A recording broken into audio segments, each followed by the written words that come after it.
నమస్తే, welcome to HCV news bulletin. ముందుగా headlines చూద్దాం. శ్రీ వారాహి అమ్మవారి ఆలయంలో కోటి కుంకుమార్చన పూజలను ప్రారంభించిన శ్రీ ప్రజ్ఞానంద సరస్వతి స్వామి. బడ్జెట్ సమావేశంలో వైసీపీ నేత వైఎస్ జగన్ వ్యాఖ్యలను విమర్శించిన పట్టణ టీడీపీ అధ్యక్షులు మహమ్మద్ కుద్దూస్. విద్యాశాఖ ఆధ్వర్యంలో ప్రధానోపాధ్యాయులకు విద్యాంజలి అంశంపై అవగాహన సదస్సు నిర్వహించిన ఎంఈఓ వి జయంత్ బాబు. లోక కళ్యాణార్థం శ్రీ వారాహి అమ్మవారికి ప్రీతిగా సువాసినులు భక్తి మేర కోటి కుంకుమార్చనకు హాజరు కాగా శ్రీ ప్రజ్ఞానంద సరస్వతి స్వామి కుంకుమార్చన పూజలకు అంకురార్పణ చేయగా అమరావతి సిద్ధాంతి డాక్టర్ మాచరాజు వేణుగోపాల్ శ్రీ వారాహి అమ్మవారి వైభవాన్ని వివరించారు. కొల్లిపర మండలం కుంచవరం గ్రామంలోని పోస్ట్ స్వచ్ఛంద సంస్థ ప్రాంగణంలో వేంచేసి ఉన్న శ్రీ వారాహి అమ్మవారి సన్నిధానంలో బుధవారం లోక కళ్యాణార్థం కోటి కుంకుమార్చన పూజల్లో విశేషంగా 100 మంది దంపతులు పాల్గొని కుంకుమార్చనలు చేశారు. కార్యక్రమ ప్రాధాన్యతను పెనుగొండ శ్రీ వాసవి పీఠం పీఠాధిపతులు శ్రీ ప్రజ్ఞానంద సరస్వతి స్వామి భక్తులకు వివరించారు. అమరావతి సిద్ధాంతి డాక్టర్ మాచరాజు వేణుగోపాల్ ను ఆలయం తరపున సత్కరించారు. వరుసగా ఆదివారం వరకు నిర్వహించే కోటి కుంకుమార్చన పూజలకు ప్రారంభ కార్యక్రమంలో పరిసర గ్రామ భక్తులతో పాటు తెనాలి, గుంటూరు, విజయవాడ ప్రాంతాల నుండి మహిళా భక్తులు హాజరై కుంకుమార్చన పూజలు చేశారు. కార్యక్రమంలో నంబూరు వెంకట కృష్ణమూర్తి, రావూరి సుబ్బారావు, గోపు రామకృష్ణ, ముద్దాబత్తుని రమణయ్య, ఆలయ నిర్వాహకులు తన్నీరు శ్రీనివాసబాబు, నాగమల్లీశ్వరి పూజా కార్యక్రమాలను పర్యవేక్షించారు. పూజల అనంతరం భక్తులకు అన్న సంతర్పణ చేశారు. కుంచవర గ్రామంలో అద్వితీయమైనటువంటి ఈ కోటి కుంకుమార్చన అనేటువంటి కార్యక్రమం దేశ శ్రేయస్సుకే కాదు అందరి అభిష్టాలు కూడాను నెరవేర్చేందుకు ఆ వరాహి మాత తన దివ్యవంతమైన అనుగ్రహ కరుణాకటాక్ష వీక్షణాలను ప్రసాదిస్తుంది. అంతేకాకుండా ఈ కుంచవరం అనేటువంటి గ్రామంలో అద్వితీయంగా నిర్మాణం చేసినటువంటి ఈ వరాహి దేవాలయ ప్రాంగణంలో ఎక్కడ చూసినా కూడాను సర్వం శక్తిమయం జగత్ అన్న చందంగా విరాజిల్లుతూ ఉన్నటువంటి ఈ సందర్భంలో ఆ తల్లి రానున్నటువంటి నూతన సంవత్సరం అంటే మనకు పరాభవనామ సంవత్సరం అని పేరు వచ్చింది. ఆ పరాభవం కాస్త మారి వరాతత్వంలో విరాజిల్లాలి, ఈ దేశం అంతా కూడా సుభిక్షంగా సస్యశ్యామలవంతంగా ఉండేందుకు గ్రహానుగ్రహ అనుగ్రహ తత్వాన్ని ఆ సర్వేశ్వరుడు ప్రసాదించాలనే ఉద్దేశంతో మాఘమాసంలో ఇటువంటి కోటి కుంకుమార్చన అనేటువంటిది జరపడం వెనకాల దాగిన పరమాత్మ లక్ష్యం కార్యకారణ సంబంధమే. ఏదైనా ఒక కార్యం వెనకాల కారణం ఉంది అంటే ఆ తల్లి కరుణ వల్లనే జరుగుతోంది అని చెప్పేసి మనం భావిస్తూ ఇక్కడ జరిగినటువంటి ఈ కార్యక్రమం యావత్ దేశానికి కూడాను అద్వితీయమైన అనిర్వచనీయమైనటువంటి శాంతిని ప్రసాదించాలని చెప్పేసి కోరుకుంటూ సర్వే జనా సుఖినో భవంతు. ఈరోజు సుమారు 11 లక్షల పైగా కుంకుమార్చన కార్యక్రమం చేయటం జరిగింది. అలాగే ప్రతినిత్యం కూడా ఉదయం పూట 8 గంటల నుండి కోటి కుంకుమార్చన ప్రారంభమవుతుంది. భక్తాదులందరూ కూడా విశేషంగా ఈ కోటి కుంకుమార్చన కార్యక్రమంలో పాల్గొని తమ స్వహస్తాలతో కుంకుమార్చన చేసుకొని దివ్య సంకల్పాలన్నీ కూడా నెరవేర్చుకోవాలని చెప్పని ఈ కార్యక్రమాన్ని చేయిస్తున్నారు. ఈ కోటి కుంకుమార్చన కార్యక్రమం మన తెనాలి ప్రాంతంలో సుమారు 10 సంవత్సరాలకి పైనే జరిగింది. మరలా కుంచవర గ్రామంలో విశేషమైన అగ్రహార ప్రాంతంలో ఈ కోటి కుంకుమార్చన తొలిసారిగా జరగటం కూడా చాలా గొప్ప విశేషం. అమ్మవారికి కోటి నామముల ద్వారా కోటి సార్లు కుంకుమను సమర్పణ చేయటం మూలాన అమ్మవారి యొక్క దివ్య అనుగ్రహం లభిస్తుంది. ప్రతి ఒక్క మానవుడు తెలిసి తెలియక ఏదో ఒక అపరాధం చేస్తూ ఉంటారు. ఆ అపరాధమంతా తొలగాలని అమ్మవారికి విశేషంగా ఈ కుంకుమ సమర్పణ చేయటం మూలాన అమ్మవారి యొక్క దివ్య అనుగ్రహం లభిస్తుంది. కోటి కుంకుమార్చన చేయటం మూలాన ఆ యొక్క దేవాలయ ప్రాంతంలో ఉండే యొక్క శక్తి విశేషంగా పెరుగుతుంది. ఈ యొక్క శక్తిని యావత్తు జగత్తుకి పరదేవత ప్రసాదింపజేస్తారన్నమాట. అలాగే సౌభాగ్యం కొరకు, ఆరోగ్యం కొరకు, సంతానం కొరకు, శీఘ్ర వివాహం కొరకు, వ్యాపార, వ్యవసాయ, ఉద్యోగ, విద్య అభివృద్ధి కొరకు విశేషంగా ఈ కోటి కుంకుమార్చన కార్యక్రమాన్ని సంకల్పించి చేయటం జరుగుతుంది. ఈ కోటి కుంకుమార్చన కార్యక్రమము 11వ తారీఖు 2వ నెల 2026 బుధవారం నాడు ఈరోజు ప్రారంభమైంది. అలాగే ఈ కార్యక్రమం 15వ తారీఖు వరకు జరుగుతుందన్నమాట. ప్రతి ఒక్క మహిళా భక్తులు మహాత్మూర్తులందరూ కూడా విశేషంగా వచ్చి కోటి కుంకుమార్చనలో పాల్గొల్సిందిగా తెలియజేస్తున్నాం. పాఠశాలల భవిష్యత్తును తీర్చిదిద్దటంలో సమాజం యొక్క చురుకైన భాగస్వామ్యం కీలకమని ప్రధానోపాధ్యాయుల విద్యాంజలి అవగాహన సదస్సులో మండల విద్యాశాఖ అధికారి కోర్స్ కోఆర్డినేటర్ వి జయంతిబాబు పేర్కొన్నారు. స్థానిక బుర్రిపాలెం రోడ్లోని మాంటిసోరి హైస్కూల్ నందు బుధవారం విద్యాంజలి 2.0 మండల స్థాయి ఒక్కరోజు అవగాహన శిక్షణ కార్యక్రమం నిర్వహించారు. ఈ సందర్భంగా మండల విద్యాశాఖ అధికారి వి జయంతిబాబు మాట్లాడుతూ కోవిడ్-19 సమయంలో పాఠశాల విద్యార్థుల అభ్యాస ఫలితాలపై విపరీతమైన ప్రభావం చూపిందన్నారు. ప్రభుత్వం ఉపాధ్యాయులతో పాటుగా ఇంటి వద్ద తల్లిదండ్రులు సమాజంలోని ప్రతి ఒక్కరూ భాగస్వామ్యం అవసరమనే ఉద్దేశంతో విద్యాంజలి 2.0 కార్యక్రమాన్ని ప్రభుత్వం ప్రవేశపెట్టిందన్నారు. విద్యాంజలి 2.0 ద్వారా పాఠశాల పూర్వ విద్యార్థులు, తల్లిదండ్రులు, పదవీ విరమణ చేసిన గొప్ప గొప్ప వ్యక్తులు వారి నైపుణ్యాలను విద్యార్థుల్లో ఆత్మవిశ్వాసం నింపే విధంగా సేవా సహాయ కార్యక్రమాల ద్వారా విద్యాంజలి పోర్టల్లో నమోదు చేసుకోవచ్చన్నారు. విరాళాలు డబ్బు రూపంలో ఇవ్వకుండా పాఠశాలకు సంబంధించి సామాగ్రి రూపంలో కంప్యూటర్లు, పుస్తకాలు, క్రీడా పరికరాలుగా విరాళం ఇవ్వవచ్చని లేదా జ్ఞానం, నైపుణ్యాలను విద్యార్థులకు బోధించడం ద్వారా ఇతర విద్యా కార్యక్రమాల్లో సహాయం చేయడానికి ఉపయోగించవచ్చని అన్నారు. నిపుణులైన వారు ప్రభుత్వ పాఠశాలల అభివృద్ధికి తోడ్పడే అవకాశం ఉందని తెలిపారు. మండల విద్యాశాఖ అధికారి డాక్టర్ ఎం లక్ష్మీనారాయణ మాట్లాడుతూ విద్యార్థులకు నైపుణ్యాభివృద్ధి, విలువల బోధన, సృజనాత్మకత పెంపొందించడంలో ఈ కార్యక్రమం కీలకమని పేర్కొన్నారు. ప్రభుత్వ పాఠశాలల బలోపేతానికి సమాజం భాగస్వామ్యం అవసరమని ఆయన ఉపాధ్యాయులకు సూచించారు. కార్యక్రమంలో విద్యాంజలి అమలు విధానం, వాలంటీర్ నమోదు ప్రక్రియ, పాఠశాలల అవసరాల గుర్తింపు వంటి అంశాలపై వివరాలు అందించారు. ఈ శిక్షణలో మండలంలోని అన్ని ప్రభుత్వ పాఠశాల ప్రధానోపాధ్యాయులు, ఎంవీఓ ఆఫీస్ సిబ్బంది పాల్గొన్నారు. ఉపాధ్యాయులు Vidyanjali 2.0 portal registration, data submission తదితర అంశాల గురించి తమ సందేహాలను నివృత్తి చేసుకున్నారు. మండల విద్యాశాఖ ఆధ్వర్యంలో నిర్వహించిన ఈ కార్యక్రమంలో ట్రైనింగ్ రిసోర్స్ పర్సన్ గా పఠాన్ కరీముల్లా షేక్ షరీఫ్ వ్యవహరించారు.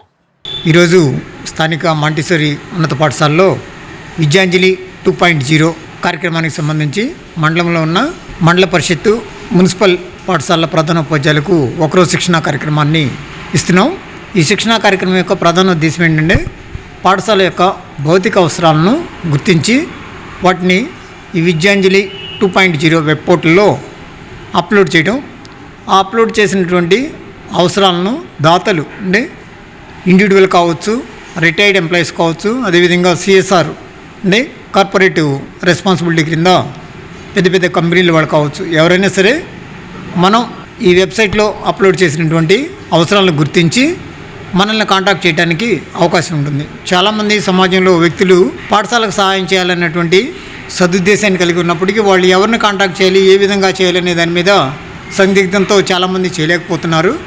దాన్ని గుర్తించి మన గౌరవ ప్రధానమంత్రి గారు నరేంద్ర మోడీ గారు ఈ విద్యాంజలి 2.0 పోర్టల్ ద్వారా సమాజంలో పాఠశాలకు, తద్వారా విద్యకు సహాయపడేటటువంటి వ్యక్తులకు మంచి ప్లాట్ఫామ్ని ఏర్పాటు చేయడం జరిగింది.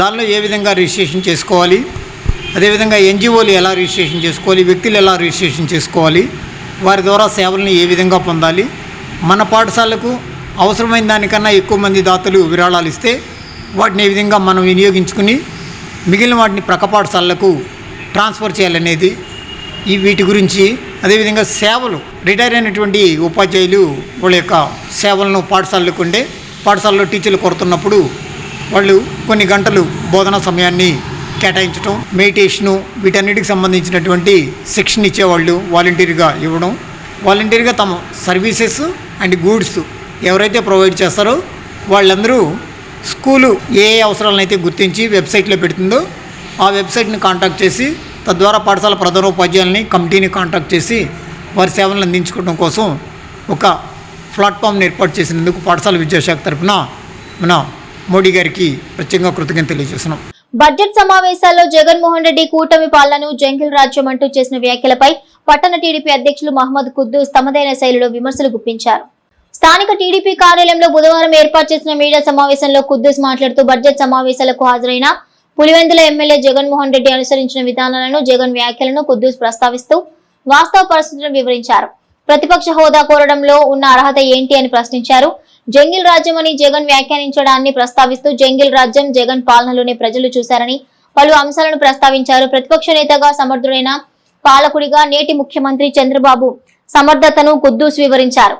40% ఓట్లు తమకు ఉన్నాయనే జగన్ వారి కోసమైన అసెంబ్లీ సమావేశాల్లో గళం విప్పాలని, అలా కాకుండా బడ్జెట్ సమావేశాల్లో పూర్తి సమయం అసెంబ్లీలో ఉండటానికి కేటాయించకుండా అర్థాంతరంగా వెళ్లారని ఎద్దేవా చేశారు. ఫస్ట్ క్లాస్ స్టూడెంట్ అని చెప్పుకునే జగన్మోహన్ రెడ్డి పరిస్థితి పద్ధతి తప్పుతోందని విమర్శించారు. పద్మశాలి కార్పొరేషన్ డైరెక్టర్ జొన్నాదుల మహేష్ మాట్లాడుతూ జగన్ అసెంబ్లీకి వస్తే టీడీపీ టెన్షన్ అని సాక్షి మీడియాలో చెప్పడం హాస్యాస్పదమన్నారు. గతంలో చేసిన పాపాలు దోషాలు కప్పిపుచ్చుకునే ప్రయత్నంలో జగన్ టెన్షన్ పడుతున్నారని ఆరోపించారు. డాక్టర్ శేషగిరిరావు రాజకీయ ప్రతిపక్ష హోదాకు అర్హత ఉంటుందని, ఆ అర్హత ప్రజలే జగన్ కు ఇవ్వలేదన్నారు. మీడియా సమావేశంలో మండల పార్టీ అధ్యక్షులు నల్లిబోయిన నాగేశ్వరరావు, కేసన కోటేశ్వరరావు, వసంతం అశోక్ వర్ధన్, కుదరవల్లి శ్రీనివాసరావు తదితరులు పాల్గొన్నారు. చిన్నపిల్లలు కనుక చాక్లెట్ ఇప్పని మారం చేసినట్టు నాకు ప్రతిపక్ష హోదా అండి. ఒక రాజకీయ పార్టీ అధ్యక్షుడిగా ఉంటూ మాజీ ముఖ్యమంత్రిగా ఉండి కనీసం అవగాహన కూడా లేకుండా రాజ్యాంగబద్ధంగా ఏ విధంగా ఎంతమంది ఉంటే ప్రతిపక్ష హోదా కలిగిద్ది, లేకపోతే ఆ అంశం అవకాశం లేదనేది చాలా స్పష్టంగా తెలియజేసిన మరి ప్రతిపక్ష హోదా వస్తే ఇది ఏదైనా ప్రత్యేకమైన కొమ్ములు వస్తాయా, లేకపోతే అప్పుడే ప్రజా సమస్యలు గుర్తొస్తాయా, లేకపోతే ఏమో అర్థం కావట్లేదు మాకైతే. ప్రజలకన్నా మీరన్నా గ్రహించండి. అధికారానికి పనికిరాడని చెప్పేసి ఫస్ట్ క్లాస్ స్టూడెంట్ని లాస్ట్ బెంచ్ స్టూడెంట్ చేశారు. ఆ లాస్ట్ బెంచ్కి కూడా రాకుండా ఎగనాం పెట్టి పెరుగుతున్నాడు. నీ ఎంత పోకడం నీది, నువ్వు ఏ విధమైన సైకోవో నిలవదు. అదే స్టార్టింగ్ నీది. అది జంగల్ రాజ్యం అంటే. రావటమే పేదవాడు కట్టించినట్టు ఇల్లు నిలుపదే చేసి షాపుజీ పల్లంజీ ఇమీడియట్గా వెళ్ళిపోండి ఏది రిజల్ట్స్ రాగానే. అది జంగల్ రాజ్యం అంటే. పల్లాల్లో చంద్రయ్య అనే తెలుగుదేశం పార్టీ కార్యకర్త నడి రోడ్లో పొట్టేలు కోసినట్టు కోసి చంపించారు చూడు, అది జంగల్ రాజ్యం అంటే. మాచర్లో ఎన్నికల నామినేషన్ కూడా ఏగిపోతుంటే ఒక టీం నేస్తే బోండావమ్మా ఇంకోళ్ళు ఎవరో ముగ్గురు వెళ్తే అక్కడ ఒక రౌడీ షీటరు వీళ్ళ మీద అత్యాత్మ దాడి చేశాడే, అది జంగల్ రాజ్యం అంటే. పేదవాడికి పెట్టకే ఇప్పుడు అన్నం పెట్టి అన్న క్యాంటీన్ని మూసేసి ఎన్టీ రామారావు గారు బొమ్మ ఉంది, చంద్రబాబు నాయుడు గారు బొమ్మ ఉంది, పసుపు రంగు ఉంది, దాన్ని తెల్లటి రంగులేసి 1100 కోట్ల రూపాయలు ప్రజాధనాన్ని దుర్వినియోగం చేశావే, దాన్ని జంగల్ రాజ్యం అంటారు. దాన్ని జంగల్ రాజ్యం అంటారు. అంతేలే కానీ ఇవాళ నువ్వు నాశనం చేసినటువంటి రోడ్డు రావటమే ఎన్నికల మేనిఫెస్టో ఏదైతే మాట ఇచ్చారో రోడ్లు నిర్మాణం చేశారు. వాళ్ళు నువ్వు తిరుగుతుంది మీరందరూ కులుకుతున్న రోడ్లు చంద్రబాబు నాయుడు వేసిందే. 2024 ఎన్నికల తర్వాత వచ్చిన రోడ్డే. ఆయన వచ్చిన తర్వాత మళ్ళీ అన్న క్యాంటీన్లు ఓపెన్ చేశాడు. ఆయన చెప్పిన మాట ప్రకారమే 3000 రూపాయలు పెన్షన్ ఉంది, 4000 ఇమ్మీడియట్గా పెన్షన్ ఇస్తున్నాడు సూపర్ 6 పథకం కింద. దాన్ని కూడా అవలేం చేసి మాట్లాడాడు. సూపర్ 6 సూపర్ 7 నీ 5 సంవత్సరాల కాలంలో ఇదిగో ఇది నేను చేశానని చెప్పు. కియా పరిశ్రమ తీసుకొస్తే అనంతపురం వెళ్ళి డబ్బులు ఇస్తే మాకు ఇవ్వండి, లాగితే వెళ్ళిపోయింది. జంగిల్ రాజ్యం దాన్ని అంటారు జగన్, దాన్ని జంగిల్ రాజ్యం అంటారు. ఎలా మసిపూసి మారేడుకాయ చేయాలనే దానికి మీరే నిజమైన పండితులు. జరిగిన విషయం ఒకటైతే దాన్ని పక్కదారి పట్టించడానికి మీరు చేసే ప్రచారాలు వేరు. మరి చూస్తూ ఉన్నాం, ఈ తిరుపతి లడ్డు విషయంలో సుప్రీంకోర్టు ఆదేశాలతో సిట్ నివేదిక ఏదైతే వచ్చిందో ఆ సిట్ నివేదికని పూర్తిగా పక్కన పెట్టి సిట్ క్లీన్ చిట్ ఇచ్చిందని చెప్పుకుంటున్నటువంటి నికృష్టమైన పార్టీ మీది. మరి సిట్ క్లీన్ చిట్ ఇచ్చినట్టయితే మరి ఇంతమంది ఇన్ని రకాలుగా మీరు ఎందుకు భయపడతా ఉన్నారు? ఈ రోజు వరకు కూడా మీ వైవి సుబ్బారెడ్డి మీడియా ముందుకు వచ్చి ఈ కల్తీ విషయంలో కల్తీ జరిగిన మాట వాస్తవం అని ఎందుకు ఒప్పుకున్నాడు? మరి జోగి రమేష్ని పరామర్శించడానికి వెళ్ళి మీ మహిళా నేత రోజే ఏం మాట్లాడిందో ప్రపంచం మొత్తం చూసింది. సాక్షాత్తు వెంకటేశ్వర స్వామితో మనం పెట్టుకున్నాం, మన పరిస్థితి అగమ్య గోచరంగా ఉంది, రాబోయే కాలంలో ప్రజలు మనల్ని చేత్కరించుకుంటారని చెప్పేసి పాపం అక్కడ రికార్డు అవుతున్న విషయం తెలియక మీ జోగి రమేష్ మీ రోజా మాట్లాడిన మాటలు వీటన్నిటినీ కప్పిపుచ్చుకొని రకరకాల దుష్ప్రచారాలు చేసుకుంటూ మీ తప్పుల్ని మీరే బయటేసుకున్న విధానం మరి చెప్తా ఉన్నాం. ఇలాంటి అభూత కల్పనల్ని ఇటువంటి కుహన రాజకీయ నాయకుల ద్వారా ప్రజల్లోకి తెప్పించాలని మీరు అంత ప్రయత్నించినా కూడా మీ నేరాలు మీ ఘోరాలు ప్రజలంతా ప్రతినిత్యం గమనిస్తూనే ఉన్నారు. మరి ఈ రోజును చూసాం, అసెంబ్లీ సాక్షిగా అసెంబ్లీ దగ్గరికి వచ్చి ప్రతిపక్ష హోదా కావాలి, నాకు ప్రతిపక్ష నాయకుడిని కావాలని. ఇప్పుడు మా సోదరుడు చెప్పినట్టు ప్రతిపక్ష హోదా ఇస్తే నువ్వేం మాట్లాడతావు? గతంలో మన సమైక్యాంధ్ర రాష్ట్రంలో అనేక సంవత్సరాల చరిత్రలో అనేక విభిన్నమైన పార్టీలు ఉండేవి. ఉన్న ప్రతి పార్టీకి ప్రతిపక్ష హోదా ఉండదు.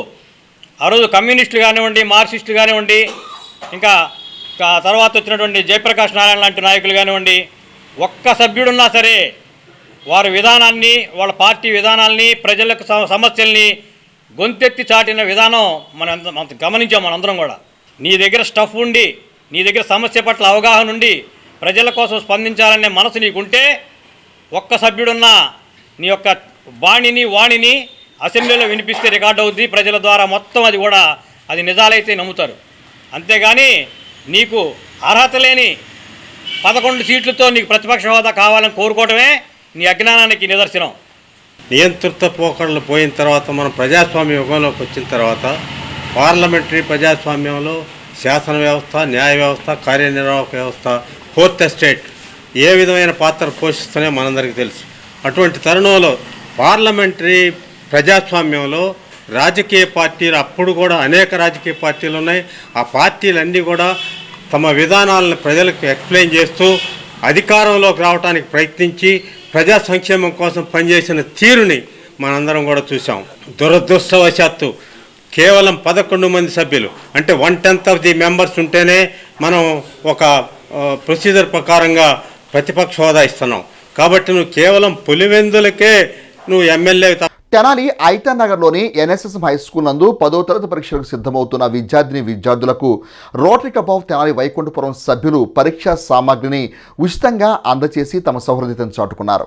తెనాలి ఐటన్ నగర్లోని ఎన్ఎస్ఎం హై స్కూల్ నందు బుధవారం 10వ తరగతి పరీక్షలకు సమాయత్తమవుతున్న విద్యార్థులకు పరీక్షా సమయంలో ఉపయోగపడే సామాగ్రిని అసిస్టెంట్ గవర్నర్ ఈదర వెంకట పూర్ణచంద్ర సమకూర్చగా స్కూల్ ప్రధానోపాధ్యాయుని శాఖమూరి రాజ్యలక్ష్మి అధ్యక్షతన జరిగిన కార్యక్రమంలో అధ్యక్ష కార్యదర్శులు నల్లూరు వెంకటేశ్వరరావు, గుమ్మడి వెంకటనారాయణ, పాస్ట్ ప్రెసిడెంట్ ఈదర శ్రీనివాసరావు సభ్యులతో కలిసి పంపిణీ చేశారు. ఈ కార్యక్రమంలో గుమ్మడి సరోజ్, బాబు ప్రసాద్, మల్లాది అర్జున్, రీజనల్ సెక్రటరీ గుత్తా వెంకటరత్నం, ఆలపాటి వెంకటరామయ్య తదితరులు పాల్గొన్నారు. మీకు ఈ ఎగ్జామినేషన్ మెటీరియల్ ఇవ్వడానికి అవసరమైనటువంటి ఆర్థిక సహాయాన్ని మా అసిస్టెంట్ గవర్నర్ ఈదర వెంకట పూర్ణచంద్ర గారు అందించారు. వారికి అందరూ కూడా ఒకసారి ధన్యవాదాలు తెలియజేయవలసిందిగా కోరుకుంటున్నాను. అలాగే రోటరీ క్లబ్ రకరకాల యాక్టివిటీస్ చేస్తుంది. అందులో HPV వ్యాక్సిన్ కూడా ఉంటుంది. అది మీ పిల్లలకి 6 పిల్లలకి చెప్పాం, దానివల్ల ఉపయోగాలు ఏంటనేది. అయితే రెస్పాన్స్ చాలా తక్కువగా వచ్చింది. మరోసారి వచ్చే అవకాశం ఉంది, బహుశా 1 నెల 2 నెలల్లో. ఈసారైనా మిగిలిన వాళ్ళు దాన్ని ఉపయోగించుకుంటారని చెప్పి ఆశిస్తున్నాను. మీకు అతి దగ్గరలో ఎగ్జామ్స్ ఉన్నాయి. మీరు ఆ ఎగ్జామ్స్కి బాగా ఇష్టపడి జాగ్రత్తగా చదివి మంచి మార్కులు తెచ్చుకోవాలని మీకు మీ అందరి దగ్గర ఉండుంటాయి. కానీ మిమ్మల్ని మోటివేట్ చేయడం కోసమే ఈరోజు మీకు ఇవ్వడం జరుగుతుంది. ఇంకా మీకు నేనేం చెప్తున్నా అంటే, మీరు కనుక జిల్లాలో ఫస్ట్ ఎవరన్నా తెచ్చుకుంటే మీకు మంచి ట్యాబ్ ఒకటి నేను కొనిపెడతా. కష్టపడి జాగ్రత్తగా చదువుకుని ఎగ్జామ్స్ రాస్తారని, ఈ కొద్దిగా ఇంకా నెల 15 రోజుల లోపే ఉన్నట్టున్నాయి మీ ఎగ్జామ్స్. ఈ ఎగ్జామ్స్ వరకు ఏ గొడవలు ఏమీ లేకుండా చక్కగా చదువు మీదే సారించి మీరు మంచి మార్కులు తెచ్చుకుని మంచి ఉత్తీర్ణం తెచ్చుకుని మీ తల్లిదండ్రులకు కూడా వారి ఆలోచనను కూడా మీ మీద ఉన్న నమ్మకాన్ని ఒమ్ము కాకుండా నమ్మకాన్ని నెరవేరుస్తారని చెప్పేసి తెలియజేసుకుంటున్నాను. ఒకరికొకరు పోటీ, ఎవరైతే ముందంజలో ఉంటారో భవిష్యత్తు అంతా వాళ్ళకే ఉంటుంది. మరి అలాగే మనకి చెరువులు ఉన్నాయి, చాలా చెరువులు ఉన్నాయి, మనకి సరస్సులు ఉన్నాయి చాలా. తామర పువ్వులు ఎక్కడ పుడతాయి మనకి అన్నీ కూడా అలాంటి చెరువుల నుంచే వస్తాయి తామర పువ్వులు. తామర పువ్వు ఎలా ఉంటుందంటే ఇలా ముడుచుకుంటుంది తామర పువ్వు. మరి కానీ అది ఎప్పుడు విచ్చుకుంటుంది తామర పువ్వు? ఎప్పుడు విచ్చుకుంటుంది? అది ఉదయాన్నే సూర్యకిరణాలు పడాలి దాని మీద, ఆ తామర పువ్వు మీద. సూర్యకిరణాలు కనుక పడితే ఇలా ముడుచుకున్నటువంటి తామర పువ్వు ఏమవుతుందంటే విచ్చుకుంటుంది. కనుక సూర్యకిరణాలు ఎవరంటే మీ టీచర్స్ అంతా సూర్యకిరణాలు, మీరు తామర పువ్వు. అందువల్ల మిమ్మల్ని వికసింప చేయాలి, మీలో ఉన్నటువంటి సృజనాత్మకతను వెలుగు తీయాలి, బాగా మిమ్మల్ని ప్రతిభావంతులుగా తీర్చిదిద్దాలి అంటే సూర్యుడు లాంటి టీచర్స్ కావాలి. మీకు 5,000 రూపాయలు ఇచ్చి నేను మీకు ఎవరైతే ఫస్ట్ వస్తారో వాళ్ళకి ఇస్తాం 5,000 రూపాయలు క్షణాల్లోనే. మరి అది సాధించవచ్చు, తప్పనిసరిగా అది సాధించేటువంటి స్థాయి మీ దగ్గర ఉంది. సమాజానికి ఉపయోగపడే అనేక కార్యక్రమాలు చేస్తూ ఉంటారు. మన పాఠశాల అనేక ప్రయోజనాలని పొంది ఉంది. గతంలో కూడా ఇటీవలనే మన పాఠశాల విద్యార్థులు గర్ల్స్కి వ్యాక్సిన్, సెరవికల్ వ్యాక్సిన్కి మన స్కూల్ నుంచి 12 మందిని మనం పంపించున్నాం. ఇది చాలా ఖరీదైన వ్యాక్సిన్. ఫ్రీగా రోటరీ క్లబ్ తరఫున మన స్టూడెంట్స్కి ఈ వ్యాక్సిన్ని అందించారు. ఎటువంటి ఇబ్బంది లేకుండా సాఫీగా జరిగిపోయిన కార్యక్రమం. అలాగే మళ్ళీ తదుపరి ఇప్పుడు ఈ ఎగ్జామ్ మెటీరియల్ మీకు అందించడానికి వీళ్ళందరూ విచ్చేసి ఉన్నారు. కార్మిక సంఘాలు దేశవ్యాప్తంగా ఈ నెల 12వ తేదీన నిర్వహిస్తున్న సమ్మెకు మద్దతుగా యూటీఎఫ్ ఉపాధ్యాయ సంఘం వారి ఆధ్వర్యంలో సంఘీభావ ర్యాలీని గురువారం నిర్వహిస్తున్నట్లు సంఘ రాష్ట్ర కార్యదర్శి కె శ్రీనివాసరావు పేర్కొన్నారు. తెనాలిలోని యూటీఎఫ్ కార్యాలయంలో బుధవారం నిర్వహించిన సమావేశంలో కేంద్ర ప్రభుత్వం తీసుకొచ్చిన లేబర్ కోడ్ను వ్యతిరేకిస్తూ కార్మిక సంఘాలు ఈ నెల 12వ తేదీన చేపట్టనున్న జాతీయ సమ్మెకు సంఘీభావం తెలుపుతూ పట్టణంలో గురువారం నిర్వహించే నిరసన ప్రదర్శనలో పాల్గొనాలని తీర్మానించారు. ఈ సమావేశంలో జిల్లా కార్యదర్శులు కె సాంబశివరావు, కేదార్నాథ్, కామాక్షి, దౌలా, అధ్యక్ష ప్రధాన కార్యదర్శులు కాళేశవలి, ప్రతాప్, కరీముల్లా, సౌజన్య, ఆమద్ హుసేన్, నాగేంద్ర తదితరులు పాల్గొన్నారు. ఆంధ్రప్రదేశ్ ఐక్యోపాధ్యాయ ఫెడరేషన్ రాష్ట్ర కార్యదర్శి కె శ్రీనివాసరావు. దేశవ్యాప్తంగా రేపు ఫిబ్రవరి 12వ తారీఖున జరగబోతున్నటువంటి సమ్మెని ఆంధ్రప్రదేశ్ ఐక్యోపాధ్యాయ ఫెడరేషన్గా సమర్థిస్తూ ఉన్నాం. వాళ్ళకి సంఘీభావం తెలియజేస్తూ ఉన్నాం. ముఖ్యంగా ఈ సమ్మెలో ప్రధానమైనటువంటి అంశం లేబర్ కోడ్ కొత్తగా కేంద్ర ప్రభుత్వం తీసుకొచ్చినటువంటి అంశాలను వ్యతిరేకించడమే ప్రధానమైనటువంటి అంశం. ఇక్కడ కార్మిక హక్కుల్ని పూర్తిగా హరించివేయడం, యాజమాన్యపు హక్కుల్ని పెంచడం, కార్మికుల స్థాయిని పెద్దదిగా చూయించి వాళ్లకు కార్మికులుగా పొందుతున్నటువంటి రాయితీలు ఏవైతే ఉన్నాయో వాటన్నిటిని హరించే విధంగా, వాళ్ళని శ్రమని దోచుకునే విధంగా, పని గంటల పెంచే విధంగా ఉన్నాయి. కాబట్టి మేము పూర్తిగా వ్యతిరేకిస్తూ ఉన్నాం. వెంటనే ఆ లేబర్ కోడ్ అన్నింటినీ వెనక్కి తీసుకోవాలని, కార్మిక హక్కుల్ని కాపాడాలని కోరుతా ఉన్నాం ఆంధ్రప్రదేశ్ ఐక్యోపాధ్యాయ ఫెడరేషన్గా. అందువల్ల వారికి మేము మద్దతు తెలియజేస్తూ ఉన్నాం. నా పేరు దౌలా, జిల్లా కోశాధికారిని. ఈరోజు రేపు జరిగే సమ్మెకి సంఘీభావంగా యూటీఎఫ్గా మనం లేబర్ కోడ్ మీద వ్యతిరేకిస్తూ ఆ సమ్మెకి మా మద్దతు పూర్తిగా ఉపాధ్యాయ సంఘాల తరఫున మద్దతు తెలియజేస్తున్నాం. అదేవిధంగా ఈ కార్యక్రమంలోనే భాగంగా యూటీఎఫ్గా మనం ఊరిబడిని మనం కాపాడుకుందాం అనేది కూడా యూటీఎఫ్గా తీసుకున్న నిర్ణయానికి మనం ప్రాంతీయ శాఖల ఆధ్వర్యంలో అందరూ ప్రతి పాఠశాలకు వెళ్ళి మన బడిలో పిల్లల్ని చేర్చడం, అదేవిధంగా ఆ బడిని మనం రక్షించుకోవడానికి ప్రయత్నం చేస్తున్నామని, దానికి అందరూ సహకరించాలని రాజకీయంగా నాయకులు అందరూ, గ్రామ పెద్దలు అందరూ దీంట్లో పార్టిసిపేట్ చేసేటట్టు మన కార్యకర్తలు అందరినీ కలుపుకొని ఊరిబడిని కాపాడుకుందామనే నినాదంతో మన ప్రభుత్వ పాఠశాలను మనం కాపాడుకుంటానికి మనం యూటీఎఫ్గా ఒక ప్రయత్నం చేస్తున్నాం. దానికి అందరూ సహకరించవలసిందిగా కోరుచున్నాను.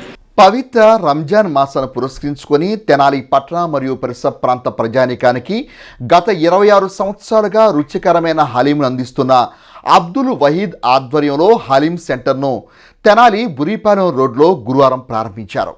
డాక్టర్ భీమవరపు సాంబిరెడ్డి ముఖ్య అతిథిగా విచ్చేసి ఈ హలీం సెంటర్ను ప్రారంభించి యాజమాన్యానికి శుభాకాంక్షలు తెలియజేశారు. ముస్లిం సోదరులు జరుపుకునే అతిపెద్ద పండుగ రంజాన్ పండుగ. రంజాన్ మాస ఉపవాస దీక్షలు ప్రారంభమయ్యాయి. ఎంతో కఠోరమైన నియమనిష్టలతో ఉపవాస దీక్షలు నిర్వహించే ముస్లిం సోదరులు అల్లా దేవుని కృపాకటాక్షాలు ఆశీస్సులు అందుకునేందుకు ఎంతో పవిత్రంగా రంజాన్ పండుగను జరుపుకుంటారు. అయితే రంజాన్ మాసం అంతా ముస్లిం సోదరులు వారు తీసుకునే ఉపవాస దీక్ష అనంతరం సాయంత్రం వేళలో హలీం తీసుకునే సాంప్రదాయం ఆనవాయితీగా వస్తుంది. హైదరాబాద్ వంటి పెద్ద పెద్ద నగరాల్లో లభించే హలీంను గుంటూరు జిల్లాకు పరిచయం చేసి తెనాలి కేంద్రంగా గత 26 సంవత్సరాలుగా హలీం విక్రయ కేంద్రాలను ఏర్పాటు చేసి ముస్లిం సోదరులకు అందిస్తున్న అబ్దుల్ వహీద్ బుధవారం బుర్రిపాలెం రోడ్లోని పాత రత్నా టాకీస్ సమీపంలోని చెంచుపేటలోని హలీం సెంటర్ను ప్రారంభించారు. ఈ హలీం కేంద్రాన్ని పట్టణానికి చెందిన ప్రముఖ వైద్యులు డాక్టర్ భీమవరపు సాంబిరెడ్డి ప్రారంభించారు. ఇంకా ఈ కార్యక్రమంలో అబ్దుల్ ఆసిఫ్, అబ్దుల్ ఆష్రాఫ్, తెనాలి మజ్లిస్ ఉలామా, ముక్తి ఇర్ఫాన్, ముక్తి తాజుద్దీన్, గౌస్ మొహిద్దీన్, షేక్ సమీర్, షేక్ ఇర్ఫాన్, రెహమాన్, ఉల్మా, ఇక్రమ్, వసీం, ఏకే చిన్న తదితరులు పాల్గొన్నారు. వహీద్ సలీం అనేది గుంటూరు పట్టణం నుంచి తెనాలికి వచ్చి తెనాల్లో నేను నిర్వహిస్తున్నాను. ఇన్ని సంవత్సరాల నుంచి జనాలు కస్టమర్స్ పెరగడమే కానీ తగ్గడం లేదు. ఎన్ని నాకు పోటీకి వచ్చినా వహీద్ సలీం అనేది ఒక బ్రాండ్గా, ఒక క్వాలిటీగా నిలబెట్టుకుంటూ వస్తున్నాను. దానికి పెద్దలందరూ సహకారంతో, ఈ పట్టణ ప్రజల సహకారంతో 26 సంవత్సరాలు దిగ్విజయంగా పూర్తి చేసుకున్నాం. ఇటువంటి దీనికి మన డాక్టర్ గారు లాంటి వాళ్ళందరూ రావడం, వాళ్ళ చేతులతో మేము ప్రారంభోత్సవం చేసుకోవడం చాలా ఆనందంగా ఉంది, సంతోషంగా ఉంది. గత 26 సంవత్సరాల నుంచి మిత్రుడు వహీద్ హలీం సెంటర్ని నడుపుతున్నాడు. గత 2 సంవత్సరాల నుంచి నేను కూడా చూస్తున్నాను. అది చాలా క్వాలిటీతో నడపడానికి ప్రయత్నం చేస్తున్నాడు తను. అట్లాగే మన పట్టణ ప్రజలు కూడా దాన్ని చాలా బాగా ఆదరిస్తున్నారు. ఇదే పద్ధతిలో తన మీద నాకు నమ్మకం ఉంది, క్వాలిటీ మెయింటైన్ చేస్తాడని. అట్లాగే మీరు కూడా ఆదరిస్తారని ఆశిస్తూ అందరికీ ఈ సందర్భంగా శుభాకాంక్షలు తెలియజేస్తున్నాను. 2026 పవిత్ర రంజాన్ సందర్భముగా మా ఫ్రెండ్ వహీద్ హలీం పాయింట్ పెట్టారు. దానికి మా పవిత్ర రంజాన్ తరఫున, తర్వాత మన ముస్లిమ్స్ తరఫున, మా ఉలమా తరఫున అందరికీ అస్సలాము అలైకుం వరహమతుల్లాహి వబరకాతు. మీరందరూ వచ్చి ఇక్కడ హలీంని టెస్ట్ చేయాలని చెప్పి మీరందరికీ కోరుతున్నాను. ఎందుకంటే హలీం వ్యాపారం ఇప్పటి నుంచి కాదు, దాదాపుగా వహీద్ గారు 26 సంవత్సరాల నుంచి ఇక్కడ రన్ చేస్తున్నారు. అందరికీ ఈ యొక్క శుభ సందర్భంగా పవిత్ర రంజాన్ 2026 శుభాకాంక్షలు. వేము నియోజకవర్గం అమృతూరు మండలం గోవాడ గ్రామంలో వేయించేసి ఉన్న శ్రీ బాలకోటేశ్వర స్వామివారి ఆలయం నందు మహాశివరాత్రి పర్వదినాన్ని పురస్కరించుకొని విచ్చేసే అశేషమైన భక్తులకు ఎలాంటి అసౌకర్యాలు కలగకుండా అన్ని ఏర్పాట్లు సిద్ధం చేసినట్లు ఆలయ కార్యనిర్వహణాధికారి ఎంవి శ్రీనివాస్ వర్మ, ఆలయ పాలకవర్గ అభివృద్ధి కమిటీ చైర్మన్ పావులు రమేష్ పేర్కొన్నారు. వేము నియోజకవర్గం అమృతూరు మండలం గోవాడలో ప్రసిద్ధి చెందిన శైవక్షేత్రం శ్రీ బాలకోటేశ్వర స్వామివారి దేవస్థానంలో ఈ ఏడాది మహాశివరాత్రి ఉత్సవాలకు ఆలయ కార్యనిర్వహణాధికారి ఎంవి శ్రీనివాస్ వర్మ, పాలకవర్గ అభివృద్ధి కమిటీ అధ్యక్షులు పావులు రమేష్, కమిటీ సభ్యుల ఆధ్వర్యంలో అన్ని ఏర్పాట్లు జరుగుతున్నాయి. ఉమ్మడి గుంటూరు జిల్లాలో ప్రసిద్ధి చెందిన శైవక్షేత్రాల్లో గోవాడలోని శ్రీ బాలకోటేశ్వర స్వామివారి దేవస్థానం ఒకటి కావడంతో శివరాత్రి పర్వదినాన భక్తులు పెద్ద సంఖ్యలో విచ్చేసి మొక్కుబళ్లు చెల్లించుకొని శివనామస్మరణతో జాగారం చేసి వెళ్తూ ఉంటారు. ఈ నెల 13వ తేదీ నుండి 17వ తేదీ వరకు జరగనున్న మహాశివరాత్రి ఉత్సవాల నేపథ్యంలో ఆలయాన్ని ముస్తాబు చేస్తున్నారు. ప్రతి ఏడాది లక్షలాది మంది భక్తులు ఆలయానికి విచ్చేస్తున్న దృష్ట్యా భక్తులకు ఎలాంటి అసౌకర్యం కలగకుండా పాలక వర్గం ఆలయ కార్యనిర్వహణాధికారి ఏర్పాట్లు చేస్తున్నారు. భక్తుల దర్శనార్థం భారీ కేళ్లతో క్యూలైన్లు, చలువ పందిళ్లు, త్రాగునీరు, మరుగుదొడ్లు, వైద్య శిబిరాలు వంటివి ఏర్పాటు చేస్తున్నారు. ఈ నెల 13వ తేదీ నుండి ప్రారంభం కానున్న మహాశివరాత్రి ఉత్సవాలకు సంబంధించి ఆలయ ఈవో శ్రీనివాస్ వర్మ, పాలకవర్గ అధ్యక్షులు పావులు రమేష్ మాట్లాడుతూ మహాశివరాత్రి పర్వదినాన స్వామివారిని అధిక సంఖ్యలో భక్తులు దర్శించుకునే అవకాశాలు ఉన్నాయని, అందుకు తగిన విధంగా భక్తుల సౌకర్యాలకు పెద్దపీట వేస్తున్నామని అన్నారు. పోలీస్, రెవెన్యూ, పంచాయతీరాజ్, ఆర్టీసీ, వైద్య ఆరోగ్య శాఖ, R&B, విద్యుత్ శాఖల అధికారులతో పాటు మండల స్థాయి అధికారులను సమన్వయం చేసుకుంటూ భక్తులకు ఎలాంటి అసౌకర్యం కలగకుండా మహాశివరాత్రి మహోత్సవాలు విజయవంతంగా జరిగేందుకు ఏర్పాట్లు చేస్తున్నట్టు తెలిపారు. ఆలయ ప్రధాన అర్చకులు చావలి శ్రీధర్ శర్మ మాట్లాడుతూ గోవాడ శ్రీ బాలకోటేశ్వర స్వామి వారి ఆలయ విశిష్టతను వివరించారు. ఓం నమ శివాయ. ఆంధ్రప్రదేశ్ రాష్ట్రంలో ప్రసిద్ధి చెందిన శైవ క్షేత్రాలలో గోవాడ గ్రామంలో వెలిసిన శ్రీ బాలకోటేశ్వర స్వామివారి దేవస్థానం ఒకటి. గడిచిన 100 సంవత్సరాలుగా దేవస్థానం నందు మహాశివరాత్రి వేడుకలు అత్యంత వైభవంగా జరుగుతాయి. ఈ క్షేత్రంలో 5 రోజుల పాటు మహాశివరాత్రి తిరునాళ్ళు జరుగుతాయి. 13వ తారీఖు, ఈ సంవత్సరం 13వ తారీఖు నుంచి ప్రారంభమయ్యే తిరునాళ్ళు 17వ తారీఖుతో ముగుస్తాయి. 13వ తారీఖు దేవస్థానం హుండీలు గ్రామంలో ఊరేగింపు వెళ్తే ఇక్కడ ఉన్న ఆచారం అది. 14వ తారీఖు దేవస్థానం ప్రభ నిలుపుతారు. 15వ తారీఖున ఉదయం నుంచి స్వామివారికి విశేష అభిషేకాలు, తర్వాత భక్తులకు దర్శనం ఉంటుంది. 16, 17 తారీఖులు కూడా అభిషేకాలు కొనసాగుతాయి. 16వ తారీఖు సాయంత్రం స్వామివారి తెప్పోత్సవం, స్వామివారిది ఇక్కడ పుష్కరిణి ఉంది, దాంట్లో స్వామివారి తెప్పోత్సవం కూడా అత్యంత వైభవంగా జరుగుతుంది. ఈ ఉత్సవాల్లో సుమారుగా 1,50,000 మంది భక్తులు పాల్గొంటారనే అంచనా. ఒక్క మహాశివరాత్రి రోజు, పర్వదినం రోజునే 70,000 మంది దాకా భక్తులు స్వామివారిని దర్శించుకుంటారు. 16, 17, 18 తారీఖుల్లో కూడా భక్తుల రద్దీ అధికంగానే ఉంటుంది. వంట సామాగ్రి, చక్కెర సామాగ్రి కొనుగోలు చేయడం కోసం భక్తులు ఎక్కడెక్కడి నుంచో ఇక్కడికి వస్తూ ఉంటారు. ఈ సంవత్సరం వచ్చే భక్తులందరికీ కూడా దేవస్థానం తరఫున అన్ని ఏర్పాట్లు చేస్తున్నాం. వాళ్ళకి ఎటువంటి అసౌకర్యాలు కలగకుండా ఆర్జిత సేవల్ని చాలా తక్కువగా జరుపుతాం. అభిషేకాలను కూడా నియమిత సమయం వరకే చేస్తున్నాం. సామాన్య భక్తులకి దర్శనం త్వరగా అయ్యేటట్టు వారికి ఎటువంటి అసౌకర్యం కలగకుండా చేస్తున్నాం. క్యూ లైన్లు కూడా పెంచాం. మంచినీటి వసతి, వృద్ధులకి, వికలాంగులకి ప్రత్యేక దర్శనం కల్పించడం. 1930లో రాతి కట్టుబడితో దేవాలయం నిర్మించారు. అప్పటి నుంచి ఇప్పటిదాకా కూడా పాంచానిక దీక్షతో అంటే 5 రోజులు మహాశివరాత్రి అత్యంత వైభవంగా స్వామి వారికి తిరునాళ జరుగుతుంది. దగ్గుమల్లి గ్రామం కాస్త శ్రీనాథి గారి అత్తగారు గురించి చెప్పేవాళ్ళు. అప్పట్లో ఆ శ్రీనాథి కవి యొక్క రాజు పరిపాలన పోయినప్పుడు ముస్లిమ్స్ పరిపాలన వచ్చినప్పుడు ఇక్కడ గోవులు మొత్తం కూడా ఉండేవి కాబట్టి దీన్ని గోవులవాడ అని పేరు పెట్టాడు ఆయన కవి గారు. తర్వాత కాలమాన ప్రకారంగా గోవులవాడ కాస్త గోవాడ అని ప్రసిద్ధి చెందింది. ఇప్పుడు ప్రస్తుతానికి మహాశివరాత్రికి 5 రోజులు అత్యంత వైభవంగా తిరునాళ్ళు జరుగుతాయి. ఈ సంవత్సరం 13వ తారీఖు 13/2/2026 శుక్రవారం నుంచి ఏకాదశి ప్రారంభం చేసుకొని స్వామివారికి మహాన్యాసపూర్వక ఏకాదశి రుద్రాభిషేకం ప్రారంభం చేస్తాము. 13వ తారీఖు అభిషేకాలు, తర్వాత మరి పూర్వం నుంచి వస్తున్న సాంప్రదాయం ఉండి సాంప్రదాయం జరుగుతుంది. సాయంత్రం పూట స్వామివారి యొక్క ప్రభు పూజ కూడా జరుగుతుంది 14 రాత్రి సాయంత్రం పూట. అలాగే 14 అర్ధరాత్రి నుంచి గర్భాలయంలో అభిషేకాలు, మరి రాహుకేతు మండపంలో అభిషేకాలు, దక్షిణ పక్క మండపంలో అభిషేకాలు జరుగుతాయి. మహాశివరాత్రి రోజున 15వ తారీఖు ఉదయం 8 గంటల దాకా. తర్వాత వచ్చేసి 15 రాత్రి లింగోద్భవ అభిషేకం కూడా జరుగుతుంది 11 గంటలకి. ఆ లింగోద్భవ అభిషేకంతో స్వామివారికి మహానిధులను పెట్టి ఆ రోజు వరకు సమాప్తమవుతుంది పూజ కూడా. మళ్ళీ మరుసటి రోజు 16వ తారీఖు కూడా యథావిధిగా అభిషేకాలు జరుగుతాయి. భక్తులందరూ కూడా ఇచ్చేసి స్వామివారిని దర్శించుకొని స్వామివారి యొక్క తీర్థ ప్రసాదాలు స్వీకరించగా కోటమైంది. కుష్టు వ్యాధి నిర్మూలనపై ప్రజలకు అవగాహన కల్పించేందుకు ప్రభుత్వం జాతీయ కుష్టు నిర్మూలన పక్షోత్సవాలు నిర్వహిస్తున్నట్లు డిప్యూటీ పారామెడికల్ ఆఫీసర్ జంగం శ్యామ్ పేర్కొన్నారు. కుష్టు వ్యాధి నిర్మూలన పక్షోత్సవాల్లో భాగంగా శుక్రవారం స్థానిక కొత్తపేటలోని పాత ప్రభుత్వ ఆసుపత్రి ప్రాంగణం నందు లెఫ్ట్రా సొసైటీ ఆధ్వర్యంలో అవగాహన కార్యక్రమం ఏర్పాటు చేశారు. జిల్లా మలేరియా పైలేరియా శాఖల అధికారుల సమన్వయంతో కుష్టు వ్యాధి నిర్మూలనపై అవగాహన ర్యాలీ నిర్వహించారు. ఈ సందర్భంగా తెనాలి పట్టణ మలేరియా సబ్ యూనిట్ అధికారి శ్రీకంఠ ఉమాకాంత్ మాట్లాడుతూ కుష్టు వ్యాధి పట్ల అవగాహన కలిగి ఉండాలని, అప్పుడే దానిని నివారించగలమని అన్నారు. యుఎల్బి ఆరోగ్య విస్తరణాధికారి అందే బాలచంద్ర మౌలి మాట్లాడుతూ స్పర్శ లేని మచ్చలుంటే వెంటనే ఆరోగ్య కేంద్రంలో సంప్రదించి తగిన చికిత్స తీసుకోవాలని సూచించారు. డిప్యూటీ పారామెడికల్ ఆఫీసర్ జంగం శ్యామ్ మాట్లాడుతూ కుష్టు వ్యాధి మైకోబాక్టీరియం లెప్రే అనే బ్యాక్టీరియా వల్ల వస్తుందని, సరైన కాలంలో చికిత్స చేసుకుంటే దీనిని కూడా పూర్తిగా నయం చేయవచ్చని అన్నారు.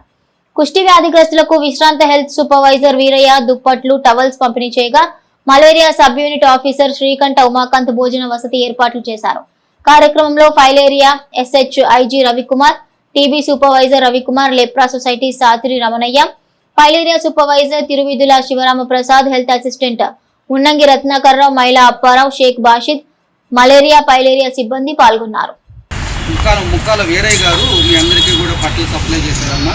వాళ్ళకి మేము మా సబ్ యూనిట్ తరఫున ధన్యవాదాలు తెలుపుతాము. అలాగే మీరు తర్వాత భోజన ఏర్పాటు కూడా చేశారు. మా sub unit assistant malaria officer గారు అయినటువంటి మా ఉమాకాంత్ గారు మీ అందరికీ భోజన ఏర్పాట్లు చేసుకున్నారు. మరి వాళ్ళకు కూడా ధన్యవాదాలు. మానవీయత మూర్తిభవించిన ఏకాత్మత విధానంతో ఎంతో మంది పేద మధ్యతరగతి వర్గాల జీవితాల్లో వెలుగులు నింపిన నేత పండిట్ దీన్ దయాళ్ ఉపాధ్యాయ అని బీజేపీ జిల్లా ఉపాధ్యక్షుడు కటారి వాసుదేవ నాయుడు 58వ పుణ్యతిథి దీన్ దయాళ్ ఉపాధ్యాయకు పార్టీ శ్రేణులతో కలిసి నివాళి అర్పించారు. మండలం అంగలకుదురు గ్రామంలో బీజేపీ మండలం అధ్యక్షులు కడియాల నందకిషోర్ ఆధ్వర్యంలో బుధవారం పండిట్ దీన్ దయాళ్ ఉపాధ్యాయ పుణ్యతిథిని పురస్కరించుకుని ఏర్పాటు చేసిన కార్యక్రమంలో వాసుదేవ నాయుడు పాల్గొని దీన్ దయాళ్ ఉపాధ్యాయ విధానాలను వివరిస్తూ నివాళి అర్పించారు. కడియాల నందకిషోర్ మాట్లాడుతూ కొందరు మరణించే వరకు జీవిస్తారు, కొందరు మరణించిన తర్వాత కూడా జీవిస్తారని, అందులో 2వ కోవకు చెందిన వారు పండిట్ దీన్ దయాళ్ ఉపాధ్యాయ అని అన్నారు. వారు ప్రతిపాదించిన ఏకాత్మ మానవతావాదం ద్వారా దేశంలో అట్టడుగున పడి ఉన్న మానవుడు ఐహిక సుఖంతో వర్ధిల్లి ఆధ్యాత్మిక దృష్టితో మానవ సేవ చేయడమే సరైన జీవిత విధానమని, ప్రతి మానవుడి శరీరం, మనస్సు, తెలివితేటలు, ఆత్మ యొక్క ఏకకాల సమగ్ర కార్యక్రమాన్ని సూచించే సమగ్ర మానవతావాదం అనే రాజకీయ తత్వాన్ని దీన్ దయాళ్ ఉపాధ్యాయ రూపొందించడం జరిగిందని అన్నారు. ఆ విధంగా ఎందరో పేద మధ్యతరగతి జీవితాలు బాగుపడటమే కాకుండా ప్రతి భారతీయుని జీవితంలో వెలుగు నింపిన మహోన్నతమైన వ్యక్తి అని నివాళి అర్పించారు. ఈ కార్యక్రమంలో భారతీయ జనతా పార్టీ మండల general secretary Kothapalli Prasad, BC Morcha senior నాయకులు మనుబోతుల వీరయ్య, టి కోటేశ్వరరావు, సీనియర్ నాయకులు అలపర్తి రాఘవయ్య, మందా జనార్దన్, వెలగా సుధాకర్, కూటమి నాయకులు, గ్రామ ప్రజలు పాల్గొని పండిట్ దీన్ దయాళ్ ఉపాధ్యాయ చిత్రపటానికి పూలమాల వేసి పుష్పాంజలి ఘటించారు. ఆయన యొక్క ఆలోచన విధానాన్ని ఈ ప్రభుత్వాలు అమలు చేసిన రోజు ఈ దేశం ప్రగతి పథంలో పయనించడంలో ఎలాంటి సందేహం లేదని మీ అందరికీ సభాముఖంగా తెలియజేస్తూ సెలవు తీసుకున్నాను. ఆ సేతు హిమాచలం ఇటు అటక్ నుంచి అటు కటక్ వరకు కూడా ప్రతి భారతీయుడు కులాలకు అతీతంగా మతాలకు అతీతంగా వర్ణం అనేది లేకుండా ఒక భారతీయుడిగా జన్మించిన వ్యక్తి ఎవరైనా సరే ఏకాత్మత మానవతావాదం ద్వారా రచించబడిన దానికి సంబంధించి ఈ దేశంలో ఉన్న ప్రతి పౌరుడు కానీ జీవి కానీ సమానంగా అన్ని ఆర్థిక ఫలాలు కానీ ఏదైతే వనరులన్నింటినీ కూడా సమిష్టిగా అనుభవించే ఒక సిద్ధాంతాన్ని రూపకల్పన చేశారో వారే ఏకాత్మత మానవతావాద సృష్టికర్త పండిత్ దీన్ దయాళ్ ఉపాధ్యాయ. బులెటిన్ ముగించే ముందు హెడ్లైన్స్ మరోసారి. శ్రీ వారాహి అమ్మవారి ఆలయంలో కోటి కుంకుమార్చన పూజలను ప్రారంభించిన శ్రీ ప్రజ్ఞానంద సరస్వతి స్వామి. బడ్జెట్ సమావేశంలో వైసీపీ నేత వైఎస్ జగన్ వ్యాఖ్యలను విమర్శించిన పట్టణ టీడీపీ అధ్యక్షులు మహమ్మద్ కుద్దూస్. విద్యాశాఖ ఆధ్వర్యంలో ప్రధానోపాధ్యాయులకు విద్యాంజలి అంశంపై అవగాహన సదస్సు నిర్వహించిన ఎంఈఓ వి జయంత్ బాబు. ఇవి bulletin details. Keep watching HCV news.